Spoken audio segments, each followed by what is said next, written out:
If the man who betrayed his pregnant wife believed she would crawl back to him with nothing left, then why did the world's most powerful billionaire secretly send a private jet for a woman everyone else thought was powerless? The laughter echoing through the ballroom should have sounded like music, but to Emma Weston, it was a dagger to the heart. Everywhere she turned, the eyes of New York's richest and most ruthless followed her. Some filled with pity, most with open curiosity. She stood at the very edge of the dance floor, trying to disappear into the wallpaper, one hand resting protectively over her swollen belly. The silk of her dress, a hand-me-down from a friend, felt too tight, and the heat in the room was suffocating.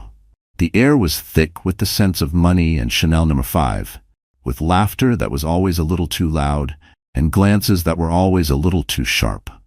But none of that compared to the humiliation burning inside her, the shame that made her want to turn and run, even though she knew there was nowhere to go. 6 months pregnant, Emma felt more alone than she ever had in her entire life. And at the center of it all stood Andrew Weston, her soon-to-be ex-husband, the man she'd once trusted with her life, her dreams, and now the future of their unborn child. He looked every inch the Wall Street golden boy tonight. His dark hair perfectly styled, tuxedo sharp enough to cut, a glass of champagne in one hand, and his new girlfriend, if you could call a 23-year-old influencer with legs for days and morals for sale a girlfriend, in the other. Andrew was holding court, laughing, telling jokes, basking in the attention as if he had just landed on the Forbes cover, not just finalized the paperwork to end his marriage. Emma tried to stay hidden in the shadows, but it was impossible. The gala was the event of the year. 300 people, 1,000 flashes, and 1,000,000 reasons to show up and be seen. For years, she'd been the one at Andrew's side, smiling for the photographers, helping him schmooze investors and charm board members. Tonight, she was an afterthought. No, not even that. She was the butt of the joke. She heard the whispers as she walked by. "That's her? I thought she'd gone back to Pennsylvania already. She looks so tired. I heard he cut her off. Poor thing, pregnant and broke." She gripped her clutch tighter, feeling the sting behind her eyes. She wanted to scream, to shout that none of it was true, that she was not weak, not finished, not some charity case for the vultures circling the ballroom. But the truth was, she was scared, alone, and she didn't know what would come next. Just then, laughter erupted near the bar. A high, cold sound, unmistakable even above the music. Emma glanced over and saw Andrew, hand on his mistress's hip, telling a story to a group of men in $1,000 suits. "She'll beg to come back," he declared, grinning. "Mark my words. Women like her, they can't survive on their own. She's just a housewife with a belly and no prospects. She'll be crawling back before the baby's born." His mistress laughed and ran her fingers through his hair. The group erupted in knowing chuckles. Emma's cheeks burned. She thought she might be sick. She almost turned to run, her vision swimming with humiliation and rage, but at that exact moment her phone buzzed inside her clutch. It was a text from an unknown number. "Ms. Weston, your jet is ready. Please proceed to the private terminal. Everything you need is waiting." She stared at the screen, certain it must be a mistake or some cruel prank. She hadn't told anyone she was at the gala, and she definitely hadn't arranged for a jet. Who could possibly be reaching out to her now, at her lowest moment? She looked up just in time to catch Andrew's eye from across the room. His smirk was cruel, satisfied. His arm around Lila's waist was a victory pose. Emma knew what he was thinking. She had nothing left. Nowhere to go. No cards left to play. But Emma's pride wouldn't let her break. She took a deep breath, shoulders back, chin high, and walked through the ballroom as if she were floating above it all. With each step, she remembered every sacrifice, every sleepless night, every piece of herself she had given up for Andrew's dreams.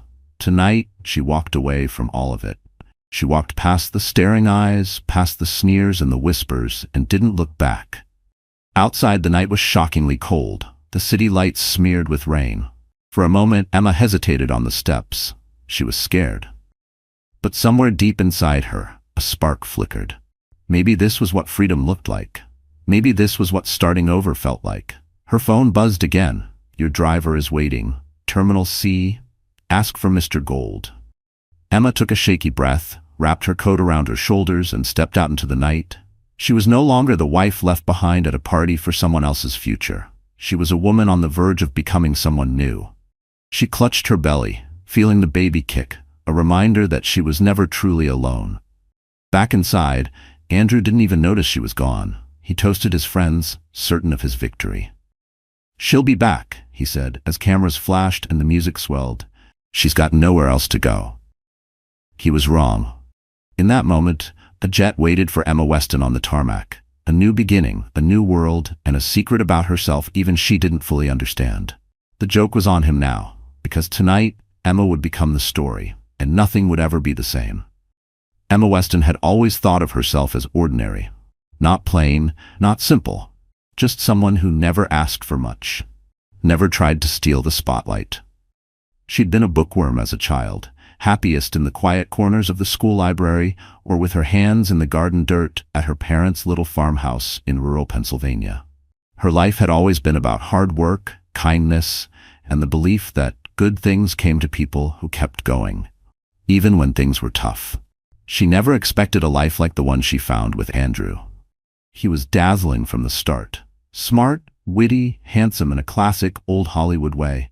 They met at a college networking mixer in Philadelphia. Emma, then 19, had gone as a favor to a friend. She barely knew how to talk to strangers, let alone someone as confident as Andrew. But he made her feel seen. He listened when she spoke. For the first time, she felt special, even if she couldn't quite believe it would last. The whirlwind was dizzying. Dinners at candlelit restaurants, flowers sent to her dorm, endless conversations about their dreams for the future. Andrew talked about moving to New York, about making a name for himself in finance, about building a life that would be the envy of everyone back home. Emma was swept away by his ambition, his hunger. He called her the heart behind the hustle, told her that together they could conquer anything. Their wedding, 2 years later, was small but beautiful. Emma wore a dress borrowed from her cousin. Andrew's family flew in from Boston, bringing enough champagne to keep everyone smiling for days. They moved into a shoebox apartment in Queens, scraping by on Andrew's first analyst salary and Emma's part-time job at a children's bookstore. It wasn't glamorous, but Emma loved it. She made their place feel like home, cooking dinners in a tiny kitchen and writing little notes for Andrew to find before his early morning commutes. As Andrew climbed the corporate ladder, everything changed. The apartments got bigger, the parties fancier.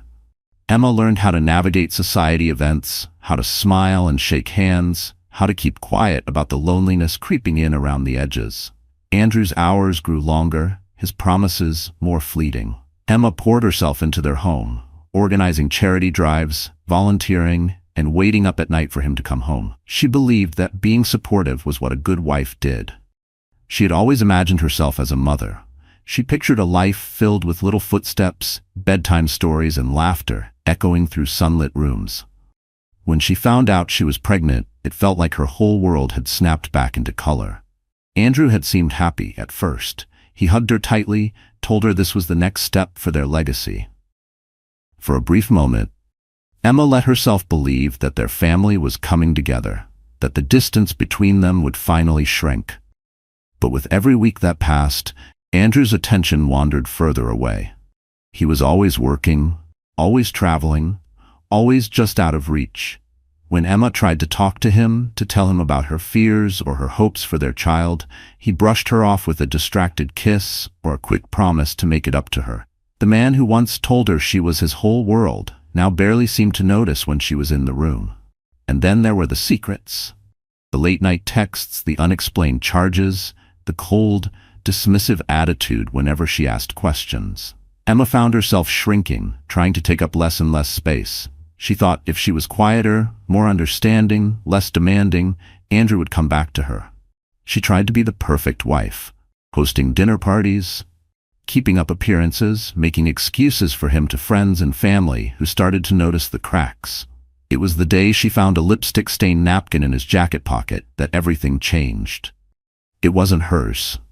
She sat on the edge of their bed for a long time, heart pounding, mind racing through every memory and every warning sign she had tried to ignore. She felt like she was losing herself, piece by piece, to a story she hadn't chosen. When she finally confronted Andrew, he didn't bother to deny it. He laughed, said she was overreacting, told her that men like him had needs, and if she couldn't handle it, maybe she wasn't cut out for life at the top. The next morning, her bank account was frozen. Her credit cards declined. She was left in their penthouse apartment, alone, pregnant, and suddenly invisible to the only man she had ever loved. Emma moved out with nothing but a suitcase and a box of baby clothes. She found a friend willing to rent her a spare room in Brooklyn. Gone were the days of fancy galas and catered dinners. Emma worked odd jobs, did freelance bookkeeping, and tried not to panic when her baby kicked at night and she wondered if she'd made the biggest mistake of her life. But what Andrew never knew, and what Emma barely let herself remember, was that she wasn't as powerless as he thought. Her late grandmother had left her a small inheritance, one she had tucked away for years, untouched. It wasn't millions, but it was enough to keep her afloat while she figured out what to do next. She used it to quietly rebuild, paying for prenatal appointments, buying groceries, and keeping the lights on. In the darkest moments, Emma held on to one truth. She was more than just a wife, more than just a victim. She was a survivor. And the world hadn't seen the last of her. Not even close. The Heart of the City Gala was more than just another charity event. It was the city's ultimate social battlefield. Under the crystal glow of the Hotel Astoria's legendary ballroom, fortunes were made, deals were sealed, and reputations were destroyed with a single whispered rumor. To outsiders, it looked like a fairy tale, all elegance and sparkling lights. To Emma, it was a cage. Emma had spent countless nights in this very room, playing the loyal wife beside Andrew as he chased donors and courted the press. She'd organized silent auctions, written thank you notes to CEOs, and stood smiling for 1,000 photographs she would never see. But tonight, she wasn't on Andrew's arm. She was a ghost drifting among strangers, clinging to the last shreds of dignity she had left. She entered the ballroom alone, unsure if she belonged at all. The doorman barely glanced at her invitation, and nobody greeted her as she walked in. Emma caught her reflection in a gilded mirror. A little pale, a little tired, but standing tall. She forced herself to breathe and stepped further inside, head held high. Every table was a diorama of New York privilege. Diamond necklaces shimmered against bare skin. Men in hand-tailored tuxedos talked business and money and the next big thing. Waiters glided past, carrying silver trays heavy with oysters and champagne. On the far side of the room, the mayor posed for selfies with a tech billionaire's wife. This was Andrew's world, and for years it had been hers too. But now everything had changed. Emma noticed how the conversation shifted as she passed by. People stared, then looked away. The same women she'd once called friends now whispered behind manicured hands. She was no longer the it girl on Andrew's arm, but a cautionary tale. The wife who lost everything. The woman who couldn't keep her husband. Emma straightened her back and kept moving. She would not give them the satisfaction of seeing her crumble. Across the room, Andrew played the part of the charming host. His tuxedo fit him like a second skin, his hair styled just so, his smile effortless. Lila, his new girlfriend, clung to his arm, every inch the ingenue, young, gorgeous, and dripping in borrowed diamonds. Andrew introduced her as "my future" to anyone who would listen, not caring that Emma could hear every word. He laughed a little too loudly, posed for the cameras, and made sure the entire room saw just how happy he was. Emma watched from a distance, wishing she could disappear. The urge to run was overwhelming. She wanted to escape this theater of cruelty, to be anywhere but here, surrounded by reminders of everything she had lost. But something inside her, a stubborn spark, kept her rooted in place. She wasn't just here for Andrew, she was here for herself, to reclaim the dignity he had tried to steal. As the night wore on, the tension in the room thickened. The orchestra played a waltz, couples twirled beneath the chandeliers, and Emma found herself stranded by the buffet table, alone. A familiar face approached, her old friend and former neighbor, Olivia Hartwell. Olivia's eyes were kind, but wary, as if she didn't quite know which side to be on. "Emma, hi," Olivia said, voice soft. "I wasn't sure you'd come." "I almost didn't," Emma admitted, trying to smile. "You looked good," Olivia lied. "Are you holding up okay?" Emma nodded, unwilling to say more. She knew the rules of this world, never show weakness. Olivia hesitated, then squeezed Emma's arm. "If you ever need anything, you know where to find me," she said, and then she was gone, swept away by the tide of more powerful people. Emma found a quiet corner and tried to steady herself. She was tired, so tired, but she refused to leave. Not yet.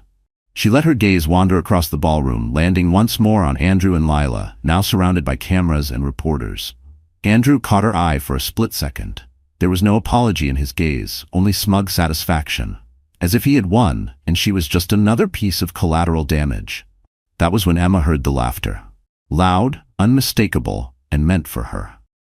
Lila was telling the story, her voice pitched to Carrie. She really thought he'd never leave her. Poor thing.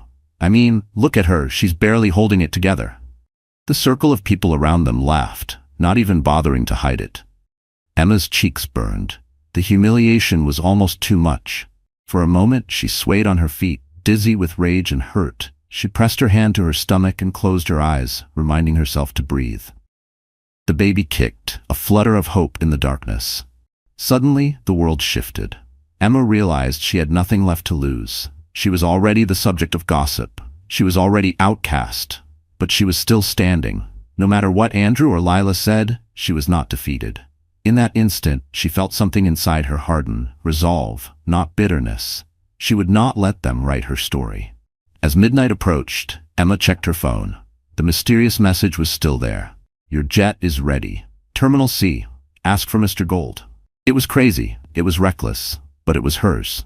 She took one last look around the ballroom, the place where her marriage had ended, where her humiliation had peaked, and then she turned and walked out, head high. For the first time in a long time, Emma Weston felt the future rushing up to meet her, and she was not afraid. For most of the city, Andrew Weston was the golden boy.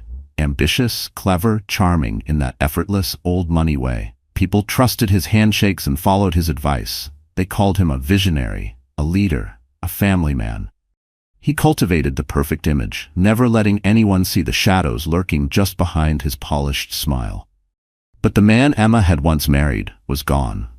Or maybe, she thought as she rode away from the gala in the back of a silent car, he had never truly existed. Maybe she'd only fallen in love with a fantasy, the kind of fantasy Andrew spun so well. Inside the ballroom, Andrew basked in the afterglow of his social victory. His phone vibrated endlessly with texts. "Congratulations, stunning couple. Where did you find her?" For hours he played the perfect host, introducing Lila as his inspiration, his reason to believe in love again.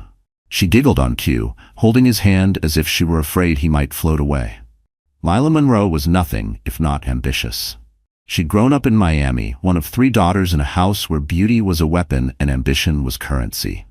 At 23, she already knew how to charm a man, how to twist his words into gifts, and how to draw the eye of every woman in the room, if only to inspire envy. With Andrew, she'd found her perfect mark. Older, successful, newly single, and so desperate to prove he could trade in his old life for something younger and brighter. But Lila's charm was a double-edged sword. She was skilled at playing the perfect girlfriend, adoring in public, flirtatious at just the right moment, a little bit wild but never out of control. She whispered jokes in Andrew's ear and touched his shoulder possessively, always making sure the world saw them as a couple. But beneath the flawless surface, she was calculating, always searching for her next advantage. Andrew thrived on this new energy. He told himself he deserved happiness, that Emma was holding him back, that he'd done everything right and still gotten the short end of the stick. He didn't feel guilty for what he'd done. In fact, he felt vindicated. "She'll beg to come back," he'd bragged more than once. "She's nothing without me." He even made a bet with Lila, standing at the balcony above the gala dance floor, their drinks sweating in the humid summer air. "How long do you give her before she calls?" he asked, smirking. Lila took a sip of her champagne, her eyes shining with mischief. 2 days, she said. "She looks like she's never worked a real job in her life. Where's she gonna go, Andrew? You're the best thing that ever happened to her." Andrew grinned, emboldened. 3 days max. She'll crawl back, and I'll make her beg for it. Just watch." Neither of them thought twice about the woman whose life they'd just torn apart. To them, Emma was the past, a dull shadow, a burden best forgotten. They didn't see the strength brewing beneath her silence. They didn't realize she was already halfway out the door, carving a future for herself and the baby growing inside her. Later that night, in the quiet of their hotel suite, Lila checked her social media. Dozens of new followers. Hundreds of likes. She snapped a selfie of her and Andrew in bed, captioned with a single heart emoji. She sent it to her private group chat, and the replies rolled in. "You did it, girl.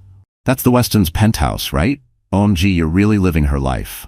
Lila smiled. She liked this version of herself. Powerful, desired, envied. Andrew showered, changed into designer loungewear, and poured himself a glass of whiskey.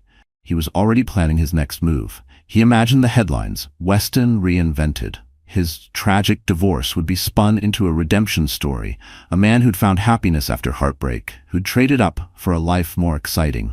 He knew how this city worked. Image was everything, and he was always 2 steps ahead. He never once considered that Emma might be the one writing the next chapter. The next morning, Andrew awoke to another flurry of press. His face was everywhere, smiling with Lila, laughing with investors, living the good life. The tabloids called Lila the new queen of Wall Street. Andrew's phone was full of invitations, offers, and flattery. He basked in the attention, convinced he had finally won. But as he sat on the balcony, sipping his coffee, a nagging thought tugged at the edges of his mind. Emma had not called. She hadn't texted. No angry emails, no desperate voicemails. He expected tears, or at least a demand for money. But the only thing in his inbox was a brief message from her lawyer confirming the divorce papers had been filed. He mentioned it to Lila over breakfast, trying to sound unconcerned. "I just think it's weird," he said, poking at his omelet. "She's so quiet. She's not even fighting me on the settlement. It's almost like she's just disappeared." Lila shrugged, unbothered. Maybe she finally got the message. Maybe she's just embarrassed. Who cares? She's old news. We're the story now, babe. Andrew tried to agree. He told himself he didn't care, that Emma was nothing to him now. But deep down, the silence unsettled him. He liked his women predictable. He liked being the one in control. And Emma, with her quiet dignity and stubborn resilience, was suddenly an unknown variable in a game he thought he'd already won. Neither Andrew nor Lila realized just how quickly their luck was about to change, or that the nobody they'd cast aside would soon be at the center of the city's biggest scandal. If the betrayal in private had been sharp, the humiliation in public was suffocating. The city's news cycle thrived on scandal, and Andrew Weston knew how to feed it. Before Emma could catch her breath, the morning after the gala, her face was splashed across 6 tabloid websites. Weston's wife left in the cold, Wall Street tycoon moves on with younger flame, and the one headline she couldn't escape, the ex who can't let go. At first, Emma thought it would pass, a 24-hour circus, nothing more. She tried to ignore her phone, but it buzzed all morning with texts from friends, family, and acquaintances who had read the stories. Some were kind, checking if she was all right. Others sent thinly veiled curiosity masked as concern. A few messages were cruel. "Bet you wish you'd tried harder," one read. "Should have known he'd never settle for someone like you." Every time Emma stepped outside, she felt the eyes. At the grocery store, the pharmacy, even walking down her new block in Brooklyn, people whispered. Strangers seemed to recognize her, her swollen belly and the tired circles under her eyes. She kept her head down, sunglasses on, and her world small. She spent her days working remote accounting jobs, stretching the small inheritance from her grandmother to cover rent, food, and doctor's appointments. The worst came a week after the gala, when a glossy magazine published a photo spread from the event. There was Andrew, arm draped around Lila, both beaming. Emma stood alone at the edge of the frame, blurry, out of focus, a ghost at her own funeral. The caption underneath cut deeper than any headline. "Some women lose gracefully. Others just lose." That night, Emma sat at the kitchen table in her friend's tiny apartment, scrolling through comment sections she knew she should ignore. The vitriol was endless. What did she expect, letting herself go? He traded up. She should have seen it coming. Single mom in New York? She'll be back, begging, just wait. A wave of despair nearly swallowed her. She pressed her hand to her stomach, feeling her baby turn. For the first time since leaving Andrew, she let herself cry, tears falling silently onto the kitchen table. She cried for the future she'd lost, for the love that had curdled into something poisonous, for the sense of safety she no longer had. She cried until the pain was washed clean by exhaustion and the tiniest flicker of something else, anger. Because beneath the grief was a rising, cold fury. She hadn't asked for this war, but she would not let herself be destroyed by it. Emma looked around the little kitchen, cramped, cluttered, but safe. She remembered her mother's words from years ago. Never let them decide your worth, honey. You know who you are. Emma decided that night she would not be a punchline. She would not be the sad, defeated ex-wife Andrew and Lila expected her to become. If this was rock bottom, she would use it as her foundation. Andrew, meanwhile, was enjoying his reign at the top. He gave interviews, smiling for the cameras, spinning the narrative in his favor. Sometimes people grow apart, he told a primetime anchor. I wish Emma nothing but the best. Privately, he sent her a final email, subject line, for your own good. Emma, I'm sorry it had to end this way. I'll cover your rent for 2 more months. After that, you'll need to figure things out. I'll handle the baby's expenses if you cooperate. No need for lawyers. Just do what's right for everyone. You'll thank me later. Emma read the message 3 times, her hands trembling. There was no apology in his words, only arrogance. He believed truly that she was helpless without him. He believed truly that her humiliation would break her. She wanted to reply, to tell him just how wrong he was, but instead, she deleted the email and blocked his number. She was done begging. She was done playing by rules he'd written. Days passed. Emma focused on rebuilding. She joined support groups for single mothers, found small freelance projects, and started attending business networking events. She bought a second-hand laptop with the last of her inheritance and quietly began to plan a way forward. For the first time in months, hope flickered in her chest. And then, late one night, her phone buzzed again. Another message from the unknown number. Your jet is still waiting. Terminal C. Please respond if you're ready for a new beginning. Emma stared at the message. The urge to dismiss it as a scam was strong. But something about it, some whisper of possibility, called to her. She looked at her baby bump, then out the window at the city lights. Maybe it was crazy. Maybe it was the only way out. The next morning, as Andrew and Lila enjoyed brunch in the penthouse, news broke of a mysterious woman flying first class on a private jet out of Teterboro, destination unknown. Tabloids speculated, but none guessed the truth. For Emma, it was not an escape, it was a return to herself. She left her humiliation behind in New York. Ahead was the first chapter she would write on her own terms. Emma never believed she could fall so far so quickly. The night she left New York was a blur. 1 minute sitting in her friend's kitchen with nothing but a half-eaten sandwich and the glow of her cracked phone, the next bundled into the back of a sleek black car heading toward a private airport. The city slipped past her window, neon lights blurred by tears. Every street was a memory. Late-night walks with Andrew, her favorite bakery, the playground she dreamed of taking her child to someday. Every heartbeat was heavy with loss. At Teterboro, everything felt surreal. The uniformed driver guided her to a private jet. She expected some rich man's prank or an embarrassing mistake. She almost turned around more than once. But at the stairs, a tall, gray-haired man in a tailored suit greeted her. Miss Weston, I'm Mr. Gold. You're expected. His voice was calm, kind, reassuring. Emma was silent the entire flight. She barely touched the gourmet meal placed in front of her, couldn't sleep on the plush recliner, and flinched every time the baby kicked. She kept replaying the last month in her mind.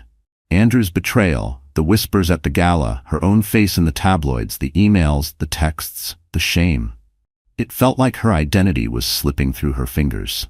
For years, she'd built her life around being the perfect wife. And now, stripped of that role, she didn't know who she was anymore. The jet landed just after sunrise in a city she didn't recognize. A skyline filled with glass and steel, but unfamiliar, intimidating. Mr. Gold ushered her into another car, handed her a folder, and explained as they drove, "You've been offered sanctuary. Your privacy and security are guaranteed here. There are people waiting who care about your future." Emma didn't understand. She barely listened as he explained that everything had been arranged. A safe apartment, a generous monthly stipend, new legal representation, even prenatal care at one of the best clinics in the country. It was like stepping into someone else's life. A life where she wasn't haunted by humiliation or fear. But that didn't mean the pain went away. For the first few days, Emma hardly left her new apartment. She stared at the ceiling, numb, letting the hours slip by. She barely ate.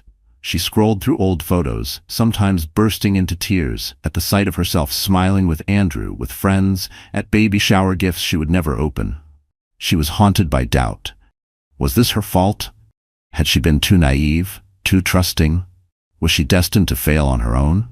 She barely answered her phone when it rang, but her mother's name flashed one afternoon, and Emma let herself pick up. "Honey, where are you?" Her mom's voice trembled with worry. Emma's voice was small. "I left. I had to. I can't go back, Mom." There was a pause, then her mother said quietly, "You did the right thing, Emma. It's not your fault. You're not alone. I'm so proud of you." That night, Emma let herself grieve. She let the pain wash over her in waves. She cried until her throat was raw, until her eyes stung, until she finally collapsed into exhausted sleep. In her dreams, she saw Andrew and Lila laughing, the city judging her, her own child reaching for her hand. She woke with a scream, shaking, heart pounding, and wondered if the pain would ever leave her. Days became a blur. Emma forced herself to eat, to shower, to get dressed. She saw a therapist arranged by Mr. Gold, a gentlewoman named Dr. Chen, who listened without judgment. Emma spilled everything, her fears, her anger, her guilt. "You have been through a trauma," Dr. Chen told her.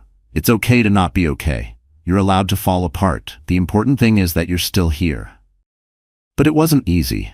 Every news headline about Andrew and Lila felt like another slap. The tabloids ran stories about their new beginning.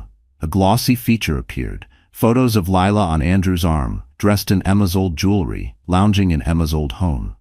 The public, it seemed, had chosen their winner. Emma felt the old panic rise every time she saw her reflection. She barely recognized herself. She felt lost, between lives, between identities, between hope and despair. She wanted to be strong for her baby, but most days she felt weak, helpless, unworthy of anything good. One evening, a storm rattled the windows of her new home. She stood in the kitchen, hands wrapped around a mug of tea, watching lightning flicker across the sky. The power flickered, and for a moment, the world outside disappeared, leaving only her and the baby. She whispered, "I'm sorry," again and again, tears sliding down her cheeks. "I don't know how to do this alone." But as the thunder faded, so did the terror. Emma felt something shift inside her. Not hope, not yet, but the smallest seed of resolve. She remembered her mother's words, "You're not alone." She thought of the kindness in Mr. Gold's eyes, the calm in Dr. Chen's voice, the tiny life inside her still growing, still fighting. She took a shaky breath and stood a little taller. She might be lost, she might be scared, but she was not defeated. Not yet. She would keep moving, step by tiny step, until she found herself again. Outside, the storm finally broke, and the city was washed clean. Emma stood at the window of her new apartment, watching the city below as the sky turned pink with the early morning sun. For days she'd been barely existing, drifting between grief and exhaustion, feeling like an exile in her own life. But something was shifting inside her. The endless tears had run dry. The questions, why me, why now, were replaced by a new one. What if this wasn't the end? What if it was only the beginning? A gentle knock sounded at her door just after breakfast. Emma opened it to find Mr. Gold standing in the hallway, crisp as always, carrying a thick envelope. "Miss Weston, do you have a moment?" His voice was respectful, never pushy. Emma nodded and let him in, curiosity mingling with wariness. He sat across from her at the little kitchen table and placed the envelope between them. "You don't have to be afraid anymore," he said softly. "It's time to remember who you are and what you're entitled to." He slid the envelope toward her. Emma opened it with shaking hands. Inside was a stack of documents, legal papers, account statements, a birth certificate, and a letter in her grandmother's familiar looping script. The sight of that handwriting made Emma's heart ache with sudden longing. She read the letter slowly, tears stinging her eyes. "My dearest Emma, if you're reading this, it means you're at a crossroads. I always knew you were stronger than you thought, and I never wanted you to be dependent on anyone. You are the heir to my estate, not just the savings I left in trust, but the controlling shares in the companies your grandfather and I built over 40 years. These are yours. I hope you never need them. But if you do, use them with the wisdom and kindness you've always shown. The lawyers will help you. You are not alone." Grandma Emma sat back, stunned. She had known about a small inheritance, but this was different. There were account numbers with balances she could barely comprehend, ownership papers for properties around the world. And attached to the letter, a formal notice. She was now the majority shareholder of Holt & Sutter, a global investment group with interests in real estate, tech, and media. Mr. Gold watched her, gentle and patient. "Your grandmother asked me to protect your interests until you were ready," he said. "You are one of the wealthiest women in the country, Miss Weston. You don't owe Andrew anything. In fact, he doesn't even know who you really are. It was your grandmother's wish that your identity remain private until you needed to step into your power." Emma's mind raced. Why didn't she ever tell me all of this? I thought. "She wanted you to be loved for yourself, not your money," Mr. Gold explained. "She knew the world could be cruel to women with power. But now you have every resource you need to protect yourself and your child. And," he added with a small smile, "you have the means to write your own story." Emma's hands shook as she sifted through the documents. The numbers were dizzying. She was used to clipping coupons and checking bank balances before every purchase. The idea that she could buy an apartment, start a business, or even leave the country if she wanted without asking anyone's permission felt unreal. But slowly, reality set in. Emma felt her shoulders square, her breathing steady. Maybe this was what her grandmother meant. Not just freedom from Andrew, but the power to help others, to control her own fate. The humiliation, the public shaming, the heartbreak. It was all a storm she could weather, because she was not helpless. She was not a victim. For the first time since her life fell apart, Emma felt something like hope. Not just hope, determination. She met with Mr. Gold's legal team. She learned about her new holdings, about the philanthropic foundations her grandmother had set up, about the board seats that came with her name. She changed her phone number, hired private security, and moved to a more secure penthouse in the same city, this time with a view that stretched all the way to the horizon. She began to heal, one small step at a time. She started to see her therapist twice a week. She wrote letters to her unborn child, promising to do better, to be stronger, to make a world that was safe and loving. She made a plan to use her wealth quietly at first, supporting women's shelters and small businesses run by single mothers. She would not become cold or hard. She would use her pain as fuel. As the weeks passed, Emma's resolve grew. Her hair regained its shine, her eyes their light. She bought new clothes, not for anyone else, but for herself, to remind her who she was becoming. She met with a business coach and started sketching out ideas for her own nonprofit, inspired by her grandmother's legacy. One night, watching the city from her new balcony, Emma made a promise to herself and her child. "We will never let anyone write our story for us again." Word began to spread, quietly at first, that the abandoned wife was no longer living in the shadows. The tabloids tried to chase her, but her lawyers shut them down. The people who had mocked her, who had called her weak, began to wonder.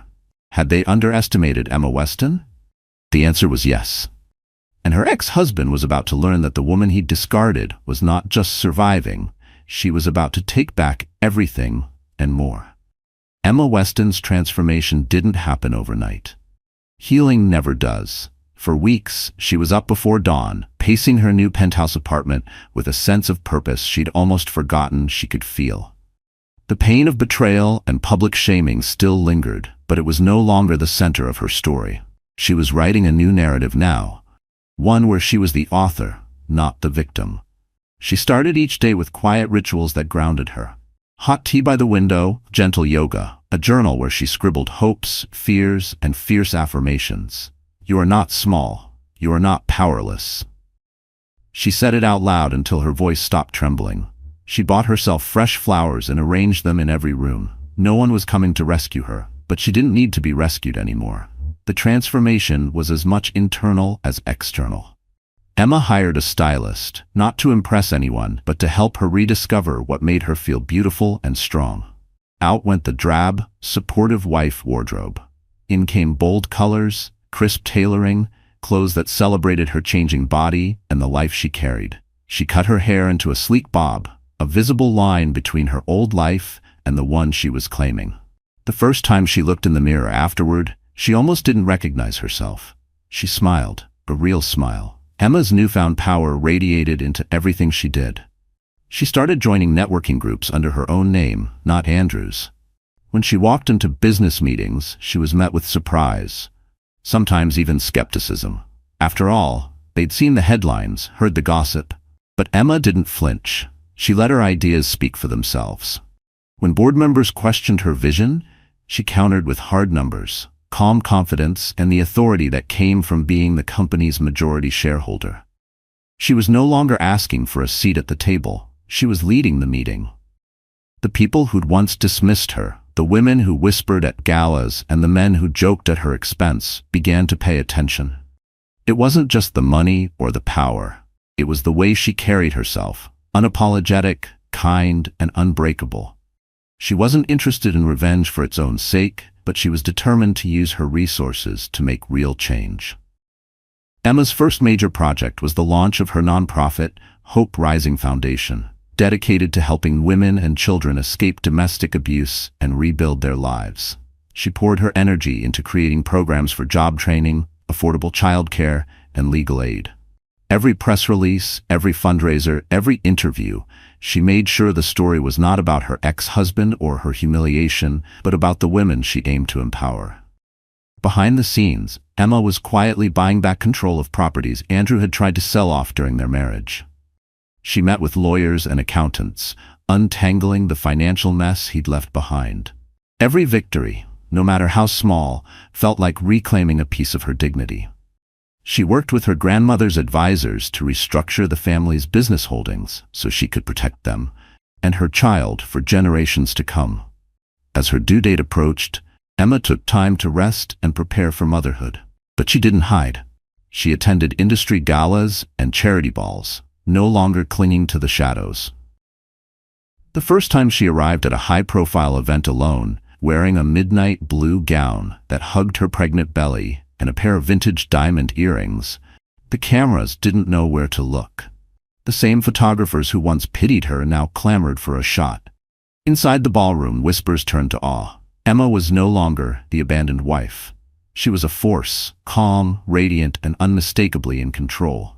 Old acquaintances, even some who'd once sided with Andrew, found reasons to congratulate her. Some apologized in awkward, halting ways. Emma accepted every apology with a quiet grace, but never forgot who'd stood by her and who hadn't. Her transformation was not just physical or financial, but spiritual. Emma forgave herself for the years she'd spent doubting her worth, for the nights she'd begged someone else to see her. She wrote her own rules now. In therapy, she worked through the guilt and anger, making peace with the woman she used to be. She told herself and her unborn child every day, "We are enough." Emma's comeback didn't go unnoticed by the press. From scandal to CEO, Emma Weston's stunning transformation read one headline: the new power player on the block. But Emma didn't care for the noise. What mattered was the community she was building, the safety she'd found for herself and her baby, and the future she could finally believe in. On the night before her son was born, Emma stood on her balcony overlooking the city that had once swallowed her whole. She felt her child's gentle kicks and whispered, "You saved me, little one. Now I'll save us both." She knew she could handle whatever tomorrow brought, no matter how many headlines, how many whispers, or how many men like Andrew crossed her path. The next morning, as the sun rose, Emma packed her hospital bag herself. She didn't need an entourage or anyone's permission. She called a car, signed a few final papers for a new business deal, and left a message with her legal team. "We're just getting started." Emma Weston was back, and this time she was unstoppable. The invitation arrived on heavy cream cardstock, embossed with gold leaf, elegant and unmistakable. It was for the Sapphire Hearts Charity Gala, the same event where just months before Emma Weston had been humiliated and cast aside. But this time the invite was addressed not to Mrs. Andrew Weston, but to Emma L. Weston, CEO, Hope Rising Foundation, event sponsor. The change was small but seismic. This was her entrance, her moment, and Emma knew it. Word of Emma's return to society had already rippled through the city's elite. Rumors swirled. Had she landed on her feet? Was she really as powerful as the whispers claimed? Was it true she'd walked away with more than just her dignity? Emma ignored the gossip. She focused on what mattered: her work, her child, and the final act that would close the door on her old life for good. On the night of the gala, Emma arrived in a custom gown of deep emerald velvet, her hair swept up, her eyes calm and clear. She was flanked not by a date, but by her board chair, a respected CEO, and two key female partners from her foundation. As she stepped out of the car, cameras flashed, reporters jostled, and guests paused to watch her ascend the steps. For the first time in her life, Emma didn't shrink from the attention. She accepted it, even welcomed it, knowing she had nothing left to hide. Inside, the ballroom buzzed with anticipation. Andrew Weston was already there, Lila on his arm, working the room. He looked older somehow, thinner, his smile a little too wide. He'd heard the rumors too, but hadn't believed them.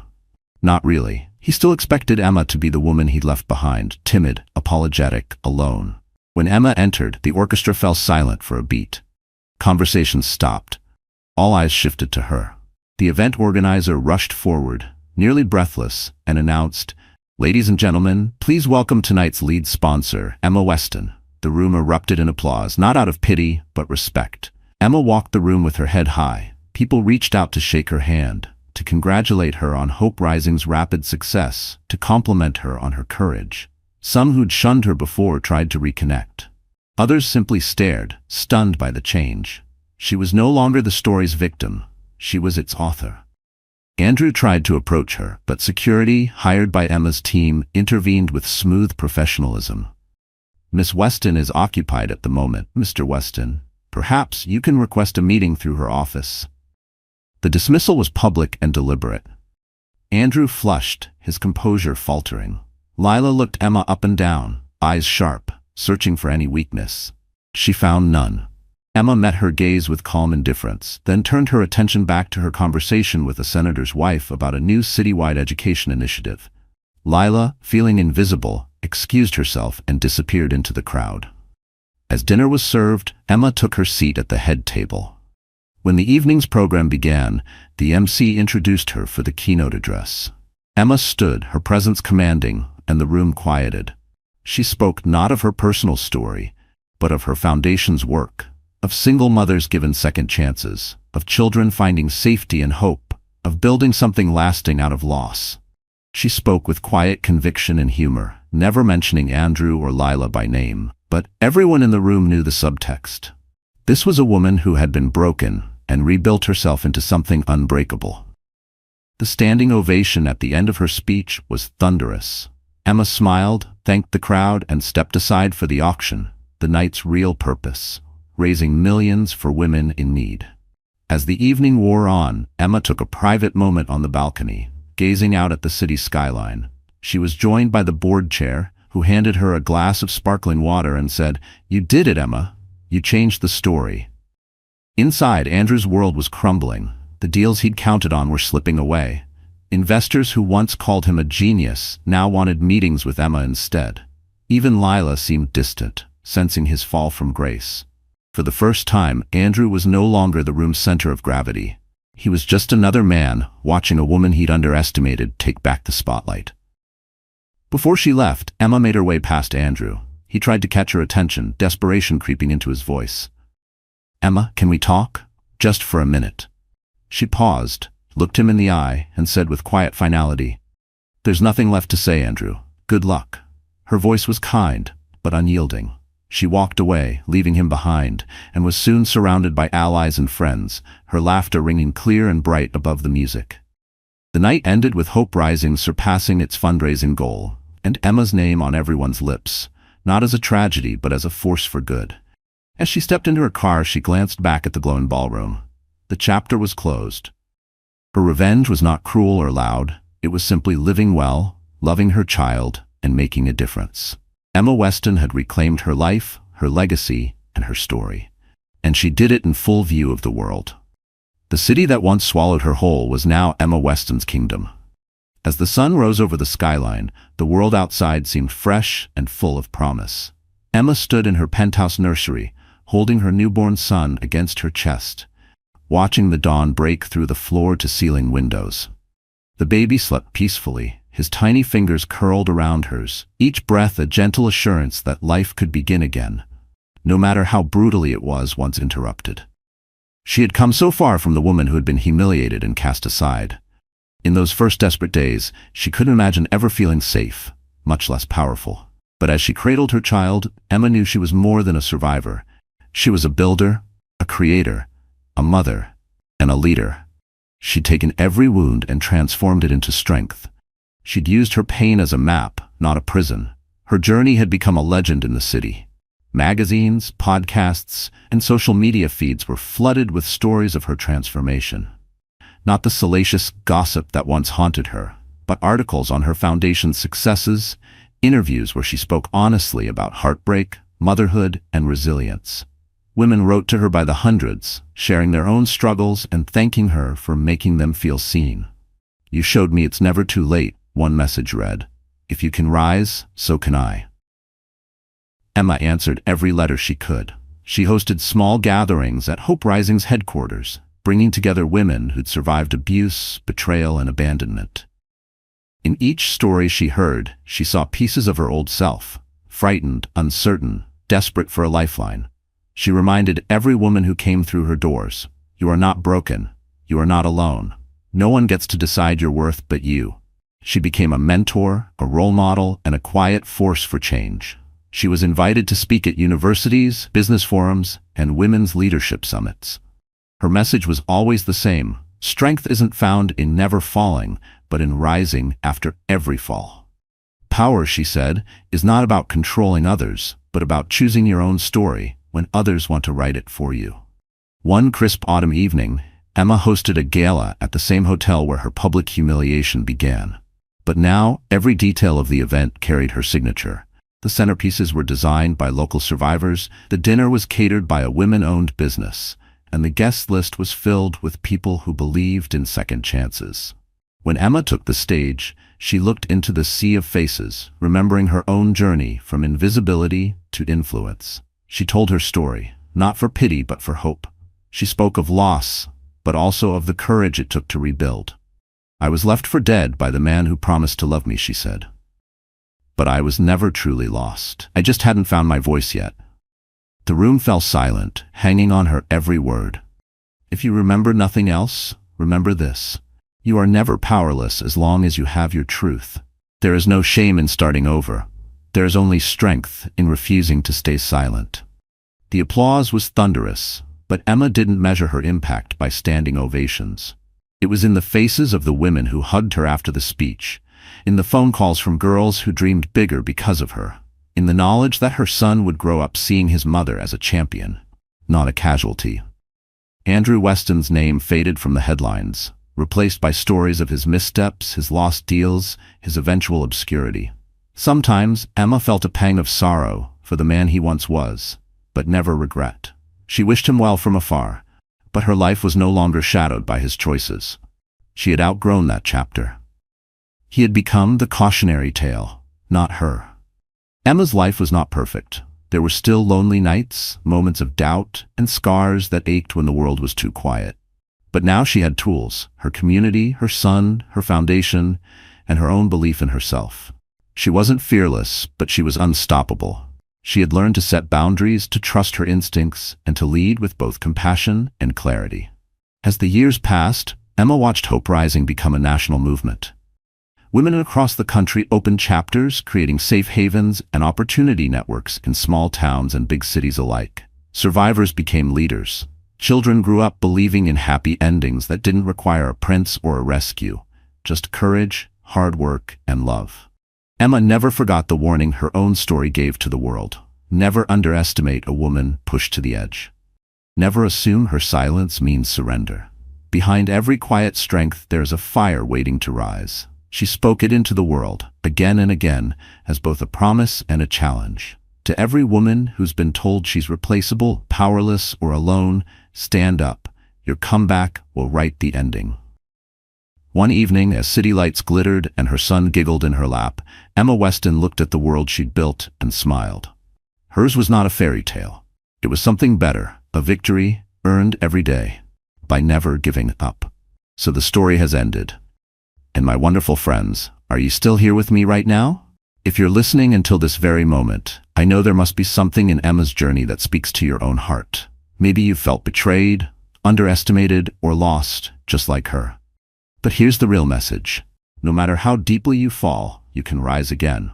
And not just rise, but become stronger, wiser, and more compassionate than ever before. Emma's journey reminds us that we are never powerless as long as we choose our own story. In the words of heterodox wisdom, the wound is the place where the light enters you. Healing doesn't erase the pain, but it transforms it into fuel for a brighter future. So if you've ever been made to feel small, remember, your comeback will write your ending. If you found a piece of hope or strength in this story, please like, share, and subscribe. And tell me in the comments, what was the moment that moved you most? I want to hear your voice, because this community is for you.